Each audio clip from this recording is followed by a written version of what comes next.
the words about books. Epilogue! I might put some explosions in afterwards, but I probably won't, let's be real. So, Ben did bring up a good point during our discussion of Naruto, and that was that I didn't put a whole lot of my own thoughts into the episode.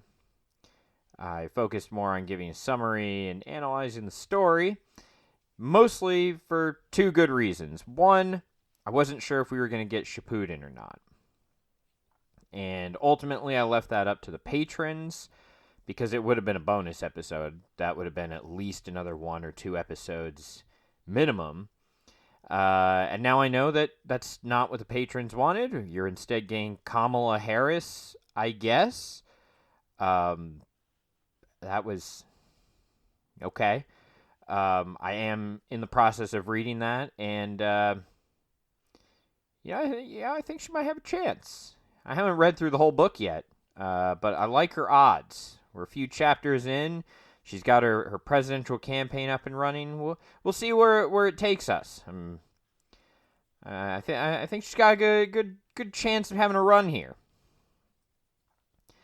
That being said, my other reason for holding off on an epilogue is that Ben would have fallen asleep and possibly have died, and we would be here with me talking to a microphone with no one else on the other end, just recording.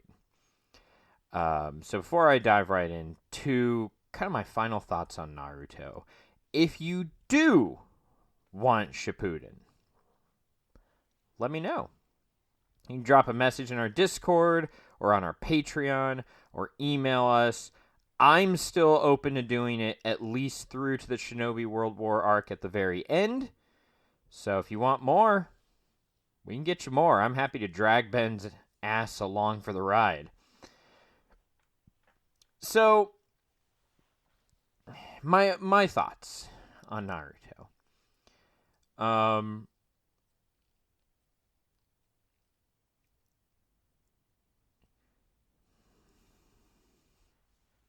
I think my overall impression of Naruto is a positive one, but with a lingering sense that it could have or should have been more.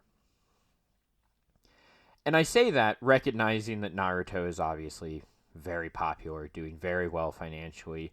It got a shit ton of merch and games. It ran for like 700, I think they call them episodes instead of issues, but if I say issues, that's what I mean, because they're comics over here, so issues. And Boruto, the successor series of Naruto, is still running to this day. So obviously, I can say it could have been better, but it's not like it's not doing well, and it's not working. It's not like it's not working for a lot of people already.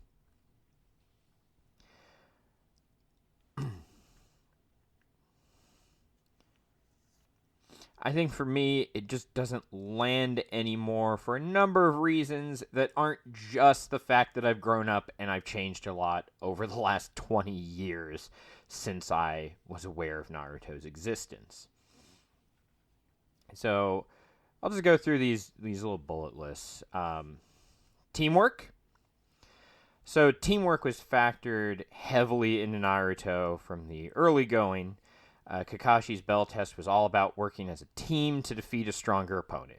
So Naruto and Sasuke, the very first somewhat major fight in the series between an opponent who was actually not there to test them, but an actual villain, was Zabuza. Naruto and Sasuke had to team up to fight him because individually Zabuza would have annihilated them. He'd already captured Kakashi. Teamwork makes the dream work. And then the next arc, during the Chunin exams, you pass or you fail as a team. And so that kind of stood out to me as different from a lot of other anything, really. Like Dragon Ball Z had, I can name maybe 1 or 2 team fights that felt like a true team effort instead of a one-on-one with a supporting cast. But most of the quote team fights in Dragon Ball, for Dragon Ball is probably the easiest example, were one-sided shit stomps where the team up did not really matter a whole lot, with very few exceptions. And Naruto seemed to be promising something different. There's that focus on stealth and concealment. They're ninja. And a lot of the things about being a ninja is hiding yourself from your enemy, striking when the time is right. So I got the vibe that there was going to be like a lot of intel gathering. And I'm a big fan of, I guess it's basically like a heist almost. That's why I like the tabletop game Blades in the Dark. There are a couple other examples, but it's like you have to infiltrate enemy territory, and there's always this lingering danger over our characters that if they're discovered, shit is going to blow sideways very quickly, so you have to be stealthy and cautious, and that's the vibe I thought that we were going for, at least initially. And another thing is concealment is important for number 3. I'm not numbering these all, but I guess this is my third. Hand signs. Hand signs. Ben mentioned that Kishimura. Look, he's the looking up guy. All right, I don't look things up. I feel the book, right? I feel it. But yeah, he draws hands very well, and hand signs are a very important thing about casting your jutsu or your spell if you're not a weeb, you know. And the idea is you have to hide in order to cast. Because if the enemy sees what you're casting, number one, they know what you're casting, they can counter it. Or, number two, if it's something that takes a lot of different hand signs, they can stop you by attacking you. So, it was a different... It promised a different type of fight. Not just... And that's what these all are, right? It's taking your action figures and slamming them together. But it promised a different type of fight, not just who is the strongest, but who can take advantage of the situation, who can adapt and analyze more. I thought that was cool. I also thought, this is my fourth point, that this would lead to fast and decisive fights. And a lot of the early fights, and you may not realize this if you're watching the anime, because some of those fights were dragged out a lot, but in the comics, that shit went quick. Fights were pretty short.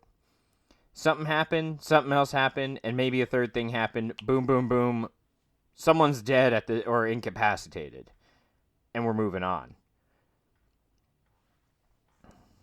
And then my final big point about Naruto that really caught my eye was large cast. At the Chunin exams, they introduced I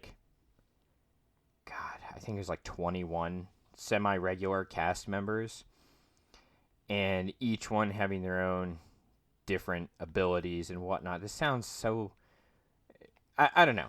Anyway, again, comparing it to Dragon Ball, since everyone had their own separate abilities, no one necessarily is going to become a Yamcha or a Chaozu or a Launch, especially Launch, who just disappears.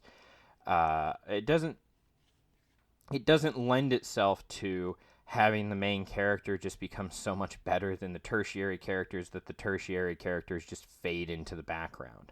It also gives, and again, it's primarily a battler thing. It's a fighting thing.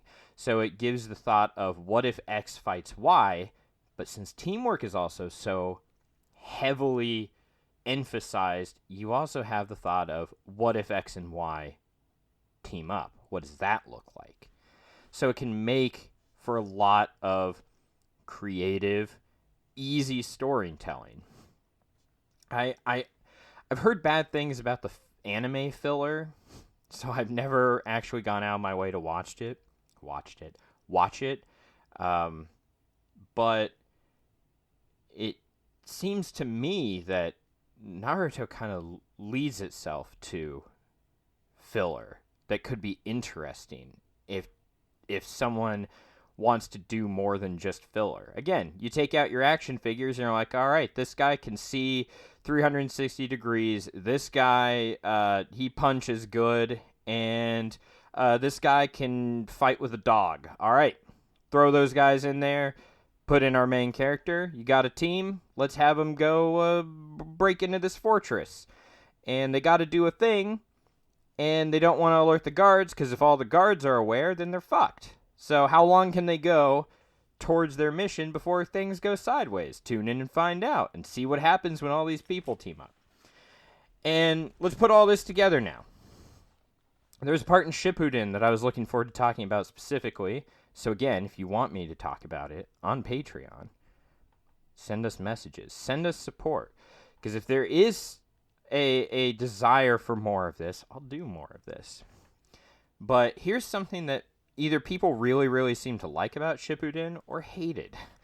It's talking about Shikamaru. He's the guy who paralyzes people by using his shadow. Asuma, who I think that's how you say his name, his power is energy knives. And then 2 C-list characters whose power is also knives. They're not all that important. But they're supposed to be tracking down some bad guys. Hidan walks outside of a bounty office and boom, instantly paralyzed by Shikamaru's shadow. C-list dudes jump in and the team takes this guy down and chops his head off. Awesome. Quick, decisive fight. It relied on teamwork. It relied on analyzing and being present and aware of what's been going on.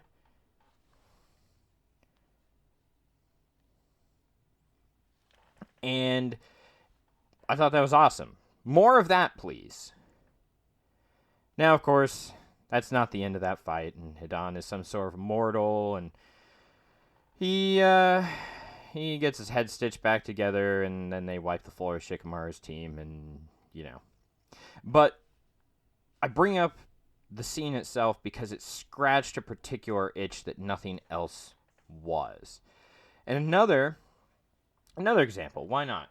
I've got you here. If you're still listening to this over 10 minutes in, great. Another is the Sasuke retrieval arc that Ben hates so much. It had promise at the beginning. Shikamaru gets a random team, consisting of Naruto and some others, and on the fly, he makes the composition for the team. All right, dog guy is in front. You can pick up the scent and track really well. I'll be in the middle to issue commands. Guy who can see 360 degrees, you're going to bring up the rear and keep us covered. Naruto and Choji, you're my heavies. If we get into combat, my plan is I freeze them, you guys going for the kill, quick, boom, boom, done. And it was awesome.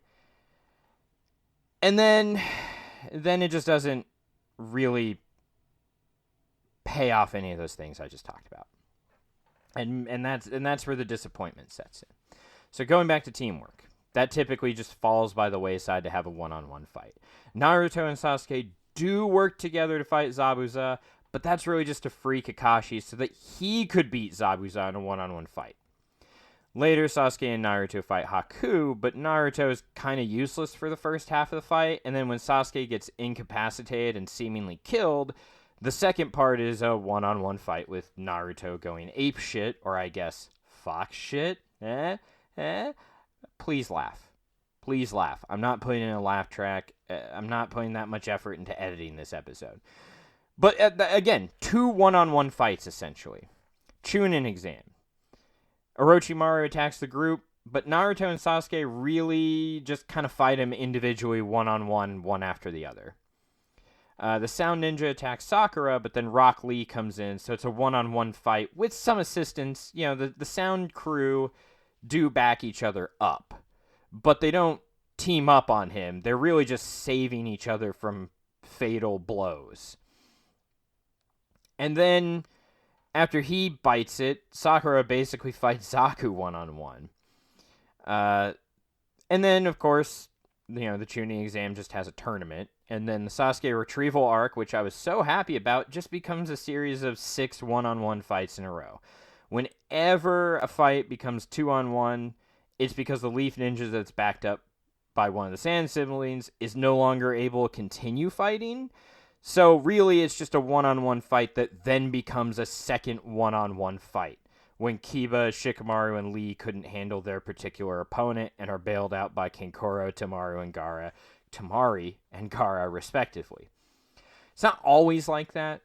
There are some legit 2-on-1 or team battles, but most of the time when you have this promise of a team fight, it just becomes a one-on-one fight. Or potentially a one-on-one with also a supporting guy. Then there's the concealment and stealth and hand signs, which go out the window pretty fast. And that's the problem with Naruto as a character for this stealthy series. I don't hate Naruto, but he wears bright orange and has a big mouth, so no, he's not going to be concealing himself. He wants to call people out and fight him one-on-one. His signature technique is also the Rasengan, which doesn't even require, Rasengan, doesn't even require hand signs. He just makes it. Eventually, Sasuke gets the Chidori. Again, I'm pronouncing all these correct, so if you're pronouncing it different, I think you're the one who's wrong. That's a technique that also doesn't require hand signs. It does require hand signs, but he does them like boom, boom, boom, like super fast, and he charges up his attack. And then, of course, fights just stretch out. Sasuke and Naruto fight for what feels like ages. Later in Shippuden, there are fights like Jiraiya and Pain that go on what feel like forever. And Googling it says it's like 16 chapters, which sounds more or less correct. I don't know if that's correct. I'm not going to double check. But it did feel like it went on for months. And that would be 16 weeks of the same fight. So, conclusion, I don't think these are bad things. Obviously, again, Naruto is hugely, hugely successful. It's just not what I'm here for. I was hoping for quick, decisive, team-focused, like, strategic ninja battles, which is what I feel like I was promised, rather than Dragon Ball, but with ninjas. I think there's a quality to the comic for how long it's stuck around, and I get why they do this, right? You have a 16-issue fight, that's around 4 months of not having to advance the plot significantly, so you can catch up on outlining your next plot or whatever, your next arc. While you're still just doing this fight, you can figure out where you're going with the story next. What's your next arc? How does this arc wrap up? So yeah, 16 weeks of just, okay, they're going to fight. There's also, obviously, a deadline. You got a week. You have to churn one of these out every single week, so it's easiest to just do a one-on-one fight. It's hard to do a team fight versus a team versus a team, or a team versus one guy, and even if it were easy, you wouldn't want it to be short and decisive, because again, I've got a deadline, and it would be nice to have a few weeks of just focusing on this one fight so I don't have to plot out everything else. Also, I mean, that's kind of what people are here for, right? I don't know if you could go a significantly long period of time without a fight in a battle-based manga. So yeah, there's my conclusion. Damn, that went almost 20 minutes. I did enjoy reading it well enough. Especially because I knew how much it would annoy Ben to have to hear about it again. But I also understand why it's not really for me. And that's it. That's conclusion. I'm bad at writing conclusions. The American education system just said you reiterate your points. I don't want to do that. Bye.